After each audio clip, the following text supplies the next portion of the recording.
Good afternoon. It is Wednesday, July 16th, 2014.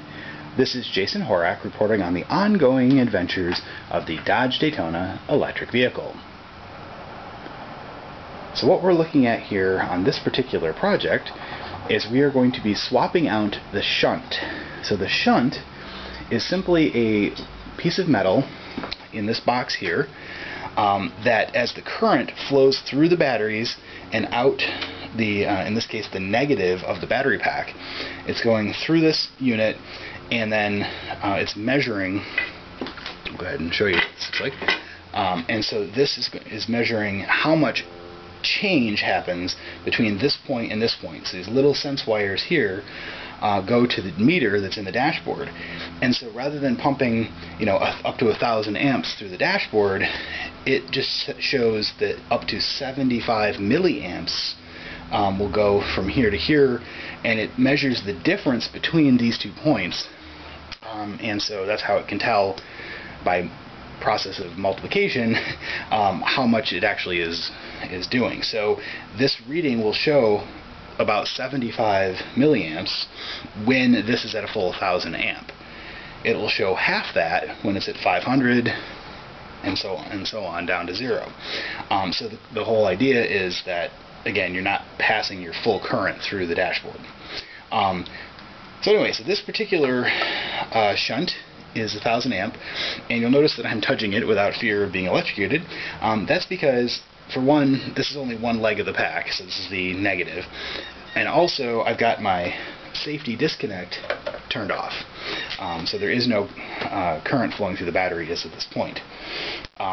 So this little blue thing is the, I believe it's the EV Works out of Australia. They're Zeva current sensor, and so this does a similar thing to the shunt in that as the current flows by, it is supposed to be reporting back to the fuel gauge approximately how much energy has been depleted from the battery pack. So in practice that doesn't work quite as well as I would have hoped.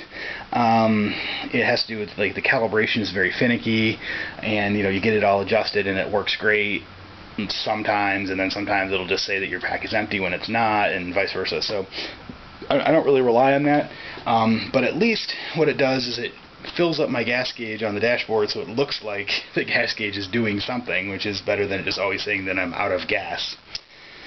So anyway, so this is the shunt that I'm going to be replacing, and I'm going to be replacing it with this guy, which is a 500 amp shunt. So it's basically exactly half of that, and what it's going to do is hopefully make it a little more accurate when I'm doing things that are less than 1,000 amps.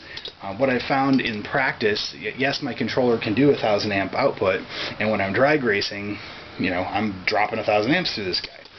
However, for daily driving, which is what I primarily use the car for, I'm pulling 100 to 200 amps on the highway while I'm cruising along, and up to 750 where I have the controller limited to during hard accelerations just around town.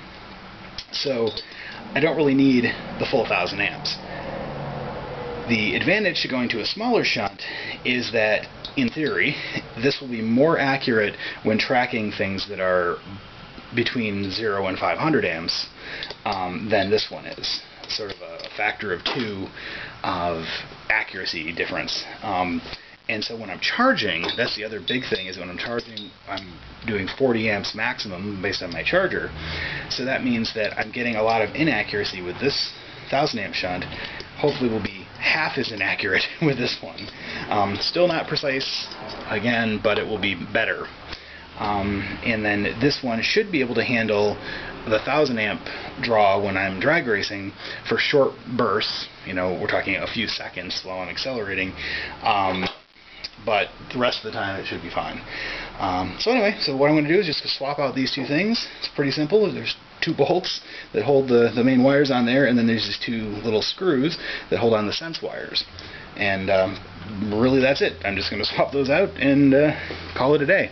So I'm going to go ahead and do that, and then I'll be driving off to one of my clients, so I'll do just kind of a test there to see how it works and make sure that it's tracking amp hours. I'll really have no way of knowing how much more accurate it is, I guess, until I recharge, and we'll see if the JLD reports a lot higher or a lot lower amp hours that went back into the pack. So anyway, I guess we'll give it a shot and see what happens. Alrighty then, so after just a few minutes here, we got this new shunt installed, and hopefully that'll work good. As you can see, it takes up a lot less space in the box. Go ahead and put this back on. I'll get that all screwed down. I did sand, using my magic little sanding block here, all of the contact surfaces, both where the high voltage connects as well as the low voltage sense wires. And so that should be all set. We shouldn't get any excess heat from resistance. And yeah, so that's pretty much all there is to that. And I guess we'll test it out and see how it goes. Turn it back on. Hear the wonderful hiss of the DC to DC converter come back on. And that's about all there is to it.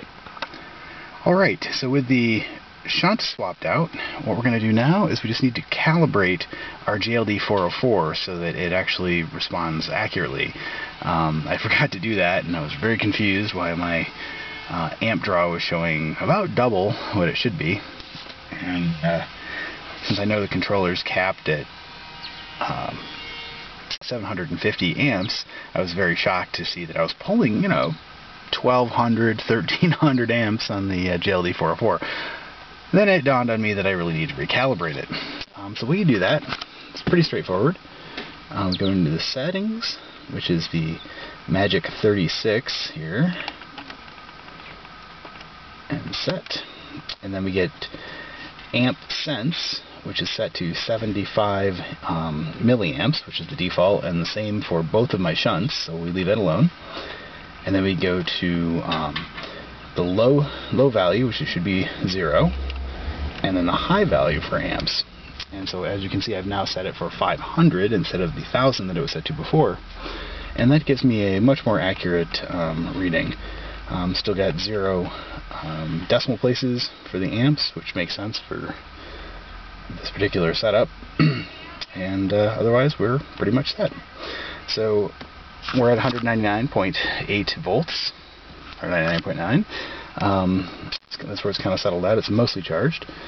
So I've pulled a total of 9.91 amp hours out of the pack, just kind of going around the block trying to find a shady spot where I could film this. It's a very bright and sunny day today, and I'm actually going on a trip over to the lake, and I'm going to stop by Lowe's on the way and pick up a weed whacker and that kind of thing, so that should be fun. But anyway, I just wanted to go ahead and document what this records, and so we should be at a fully charged pack or nearly there. I charged to 210 exactly and then pulled off the charger, and it then settled down to about 200, and currently 199.9. So mileage wise, we're at 171,857, and we'll see where we end up at the end of the trip. Anyway, off and running, and I'll catch y'all when I get to my destination.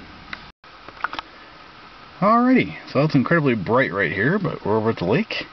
The pack voltage is at 197.2.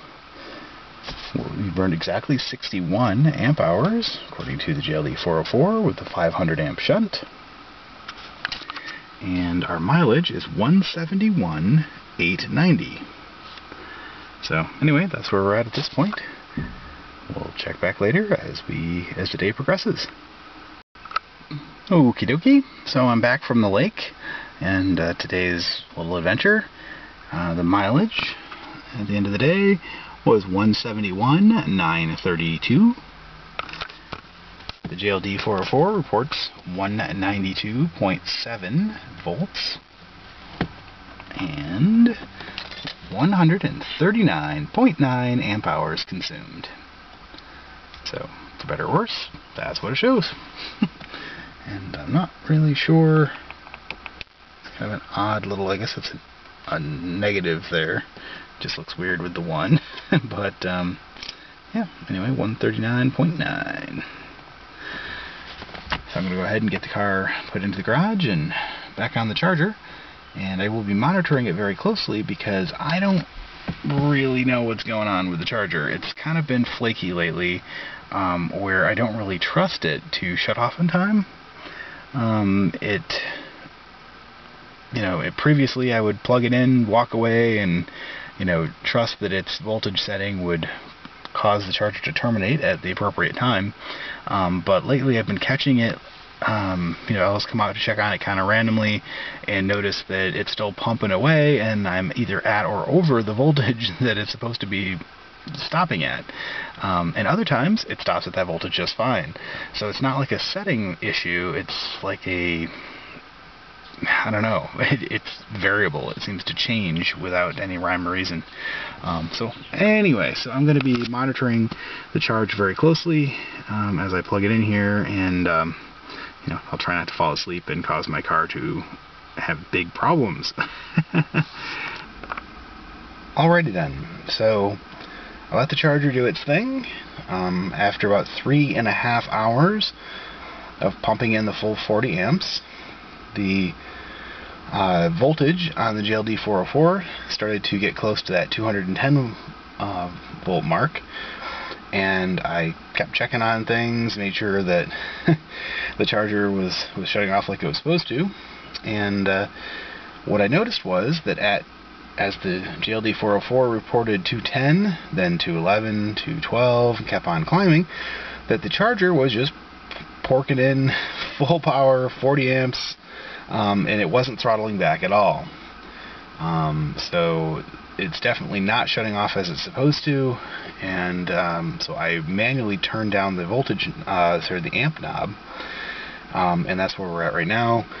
The charger has quieted down because it's no longer pushing current, so it goes down to kind of like a low fan noise. And as you can see, the pack is slowly dropping back down to the 200 volts. Eventually it'll settle at. And this can take some time. It may be several hours before the pack actually gets down to the 200 mark again, which, as I recall, works out to about 3.33 volts per cell, give or take. So anyway, where the 210 is the 3.5 volts per cell. Anyway, so what does that leave us as far as amp hours? With the 500 amp shunt, we are at negative 2.74 amp hours. So that's pretty close. The idea is that we zeroed it out before we went on our trip, and then I just left it and then recharged, and when it recharged, it's trying to get us back to that zero that it was at before, and it got down to it got up to 139.9, and now back down to 2.74. So that's pretty close. I think that's closer than the other 1000 amp shunt, so perhaps we've actually gained there as far as accuracy. One thing that I don't know if I mentioned earlier was that when I was driving along and doing like a hard acceleration, I noticed that the amp hour counter here was showing this like EEEE, which is kind of the over amperage kind of thing. With it calibrated at 500, when I put in, I'm thinking about 700 or so. I think the last value that I'd see would be like 650 or thereabouts, and then over that I'd get the E's, probably for error. And that kind of makes sense with it calibrated at 500, that it would be complaining if you start running 750 amps through it. So at that point, I'm sure it's not calculating the amp hour consumption properly when it's not able to display that. So there are still some inaccuracies even with this setup, but I'm hoping that with the charger amperage being 40 amps, that it's more accurate with the 500 amp shunt. So anyway, that was the whole purpose of that experiment. Now I need to go ahead and do something about this charger situation and figure out what the heck is going on with the charger.